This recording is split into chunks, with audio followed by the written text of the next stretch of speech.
Nous allons voir le système de Londres contre la hollandaise classique. Donc la hollandaise c'est F5. Les noirs veulent jouer sur les cases blanches du centre. Ils veulent contrôler ces deux cases centrales. Bon, le début du système de Londres, c'est toujours la même chose. Fou D3, fou B7, cavalier D2, fou E7. Et là, H3. Alors souvent, on joue H3 pour mettre le fou en H2, mais en fait, là, c'est surtout pour jouer G4 et attaquer sur l'aile roi. Petit roc, C3. Bon, logiquement, les noirs occupent la case 4, hein, puisqu'ils jouent pour son contrôle. Dame 2, D6, tour G1. Les blancs annoncent la couleur. Bon, ils vont faire grand roc, hein. On va pas se le cacher. Les noirs renforcent la case 4, c'est le thème, hein. Et les blancs jouent G4. Bon, roi H8 pour sortir de la colonne G. On échange.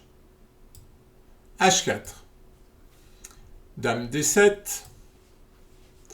Bon, l'idée c'est de mettre les tours en contact. Cavalier G5. H6. Normal. Et là, on chasse le cavalier, parce que c'est vrai que c'est important. Et après, on pourrait même jouer E4. Et là, les blancs seraient bien, quoi. Non seulement ils auraient le centre, ils pourraient attaquer sur le roc. Et si les noirs s'amusent à essayer de gagner une pièce, eh ben, on va voir que ça ne marche vraiment pas. Puis on prend. Cavalier D5 pour essayer de garder la pièce. Mais il y a Dame H2. Roi G8. G6 pour contrôler les cases et menacer mat.